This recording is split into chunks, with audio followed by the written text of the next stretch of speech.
નમસ્કાર મિત્રો, આજે આપણે બુક રિવ્યૂમાં જોઈશું જે જીપીએસસી લેવલની જે અત્યારે એક્ઝામ જીપીએસસી યુપીએસસી લેવલની એક્ઝામ થઈ રહી છે એના માટે સરસ મજાની એક બજારમાં એક બુક આવી ગઈ છે જે આધુનિક ભારતનો ઇતિહાસ. ઘણા સમયથી આપણે રાહ જોઈ રહ્યા હતા, જે આપણને યુપીએસસી લેવલની પણ એક તૈયારી આપી રહી છે. આપણે જોઈએ છીએ કે આપણને સેન્ટ્રલ લેવલની એક્ઝામની બુકોમાં આપણને આ સરસ મજાની જે બુક મળી રહી છે, જેમ કે આ સ્પેક્ટ્રમની આધુનિક ભારતની જે ઇતિહાસની છે એ જે આપણને બહુ ડિટેલમાં માહિતી આ બુક આપે છે, બરાબર. પણ એ જે એવી જ રીતે હવે યુવા પબ્લિકેશને પણ એક સરસ મજાની બુક જે બહાર પાડી છે, આપણે એના વિશે આજે બુક રિવ્યૂ કરીશું. અને એની ચોપડીની બુકનું નામ છે આધુનિક ભારતનો ઇતિહાસ, the history of modern India. ચોપડી જોતાં જ તમને એવું લાગતું હશે, જો આ યુવા પબ્લિકેશનનું છે, ચોપડી જોતાં જ લાગતી હશે કે ના કેટલી ડિટેલમાં ચોપડી બનાવી હશે, બરાબર. સરસ મજાની કેટલી જાડી, એકદમ જાડી બુક, ડિટેલમાં બધી બુક આપણને બધી મળી જાય છે. આગળથી આપણી શરૂઆતથી આપણી માહિતી જોઈએ તો ગ્રે કલરનું છે, આ મોટું ગાંધી બાપુ બનાવેલા છે આધુનિક ભારતનો ઇતિહાસ. પહેલું પૂઠું જોઈએ તો જનરલી જેમ થોડું જાડું પૂઠું અને કવર ટાઈપ જે બનાવ્યું છે એ પૂઠું છે, બરાબર. અને બુકની જાડાઈ જુઓ તો તમે ખાસી જાડાઈ છે. જાડાઈ કેમ છે? કારણ કે એના પેજ લગભગ એના પેજ જોવા જાઓ તો એના પેજની ક્વોલિટી એટલી ખતરનાક, એટલી સરસ મજાની છે કે પેજ એકદમ મસ્ત જાડા બનાવે. એનું લખાણ જોઈ શકો છો તો થોડું છૂટું છૂટું છવાયું આમ બતાવ્યું, એકદમ ક્લિયર ભાષામાં આપણે દેખાય ક્લિયરલી એવી તેનું લખાણ દર્શાવવામાં આવ્યું છે, બતાવવામાં આવ્યું છે. જેના કારણે શું રીડર્સને કે જે વાંચવાવાળા છે એ મિત્રોને એને કંઈ ક્લિયરલી વાંચી શકે એના માટે એકદમ સરસ મજાની બુક બનાવી છે. જોઈ શકો તમે રેડ કલરનું આ સાઈડ છે, રેડ કલરનું યુવા પબ્લિકેશન લખ્યું છે, યુવા પબ્લિકેશન આધુનિક ભારતનો ઇતિહાસ. પાછળની સાઈડ આપણે જોવા જઈએ તો સંપાદક વિશે થોડી માહિતી આપી છે અને સંજય છે, પછી અહીંયા અજય પટેલ છે, હિરેન છે, એમના વિશે થોડી માહિતી આપેલી છે.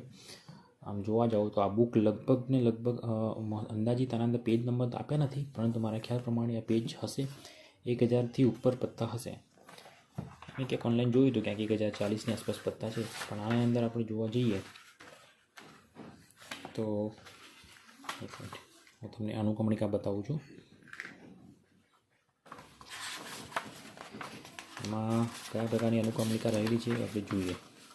પહેલાં તો જીપીએસસીમાં પૂછાયેલા પ્રશ્નો કે 2006થી લઈને 2020 સુધીમાં કેટલા પ્રશ્નો પૂછાય છે એવી માહિતી આપી છે. પછી આની અંદર એનો અભ્યાસક્રમ આપ્યો છે, જીપીએસસીનો ક્લાસ 1-2નો અભ્યાસક્રમ આપ્યો છે, બરાબર. પછી એ જ રીતે મુખ્ય પરીક્ષાનો અભ્યાસક્રમ આપ્યો છે. એ ક્લાસનો પ્રાથમિક પરીક્ષાનો જે કયા ચેપ્ટરમાંથી કેટલું કયું પૂછાય છે એના વિશે આપી છે. પછી આ છે એની અનુક્રમણિકા જેની આપણે વાત કરીએ છીએ, બરાબર.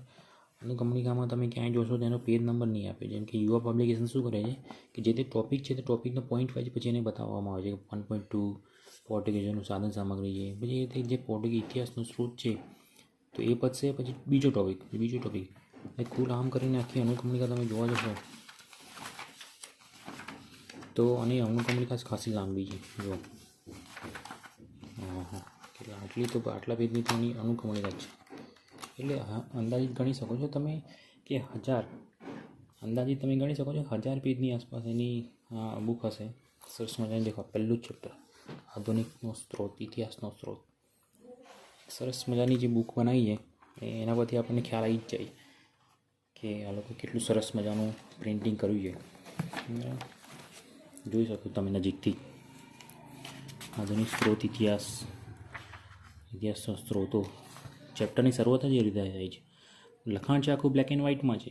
આની એક લગભગ જે પુસ્તકો છે રંગીન પુસ્તકો બનાવી છે, પણ આ પુસ્તક છે બ્લેક એન્ડ વ્હાઇટ પુસ્તક છે. આ બ્લેક એન્ડ વ્હાઇટ પુસ્તકની અંદર અમુક મુદ્દાઓ તમને જો ઇંગ્લિશમાં ઇંગ્લિશ ટ્રાન્સલેશન કરીને આપ્યું છે. જે રામકૃષ્ણની જે પ્રવૃત્તિઓ છે, મિશનની પ્રવૃત્તિ, એક્ટિવિટીઝ ઓફ રામકૃષ્ણ મિશન્સ. તો એની ખાસિયત છે આની કે તમને ઇંગ્લિશ અને ગુજરાતી બંને થોડું આનું ટૉપિક્સ તમને જોવા મળશે. ધર્મશાળા, બરાબર. તો ડિટેલમાં બધા ટૉપિક્સ ડિટેલમાં બતાવવામાં આવે છે ચોપડીમાં. એટલે ચોપડી એકદમ સરસ મજાની છે. જે જીપીએસસી કે યુપીએસસી લેવલની તૈયારી જે ગુજરાતીમાં કરી રહ્યા છે, બરાબર. ગુજરાતીમાં જે લોકો તૈયારી કરે છે એમના માટે બહુ જ ખૂબ જ તૈયારી આપી, એ ખૂબ જ ઊંડાણમાં પુસ્તક આપે માહિતી એવી પુસ્તક છે. હવે આના છેલ્લા પેજો પર તમે જોવા જશો તો એના પુસ્તકમાં અમુક સંદર્ભ ગ્રંથ આપેલો છે. સંદર્ભ ગ્રંથ જોશો તમે તો કઈ પુસ્તકમાંથી એમને સંદર્ભ ગ્રંથ લીધો છે કે પ્રાચીન અને મધ્યકાલીન ભારતનો યુવા ઉપનિષદ છે, દાંડી યાત્રા છે, પછી હનુમાનજી ગુજરાતનો રાજકીય અને સાંસ્કૃતિક ગુજરાત નિર્માણ બોર્ડ. તો જેમ આ બુક છે આપણી જોડે, બરાબર, પ્રાચીન ભારતનો ઇતિહાસ. આ છે નહીં, છે યુનિવર્સિટી ગ્રંથ નિર્માણ બોર્ડની છે, બરાબર. તો આ બુક છે આધુનિક ભારતનો ઇતિહાસ. તો યુનિવર્સિટી ગ્રંથ નિર્માણ, આ બધામાંથી આ લોકોએ શું કર્યું છે, થોડી માહિતી એકઠી કરી છે યુનિવર્સિટી ગ્રંથ બુકની. અને એમાંથી આ પુસ્તક અને બી ઘણી બધી પુસ્તકોનું એનું સંકલન કરીને એ પુસ્તકનું બનાવ્યું છે. મારા ખ્યાલથી આ સ્પેક્ટ્રમમાંથી પણ એ લોકોએ થોડું ઘણું અંદાજિત માહિતી લીધી હશે, કારણ કે આ પુસ્તક વગર તો આ માહિતી બની જ ના શકે. એના કરતાં તમે જોવા જાઓ જાડાઈમાં તો સ્પેક્ટ્રમ કરતાં તો આ જાડી બુક છે સ્પેક્ટ્રમની છે. આ યુવા પબ્લિકેશન બહુ જ ડિટેલમાં જ માહિતી આપવામાં આવી છે આ પુસ્તકમાં. આમાંથી આપણે જોડે ઇતિહાસને અને બધી જ પુસ્તકો આપણે જોડે અવેલેબલ છે. તમે કહેશો એ પુસ્તકનું આપણે બુક રિવ્યૂ કરીશું, તમે મને કમેન્ટમાં જણાવજો કયા બુકનું તમારે બુક રિવ્યૂ જોઈએ છે, તો આપણે એનું પણ બુક રિવ્યૂ કરીશું. એના વિશે તમારે વધુ માહિતી જોઈતી હોય તો તમે મને કમેન્ટ્સમાં કરી શકો છો માહિતી. ઓકે, ચાલો, ધન્યવાદ.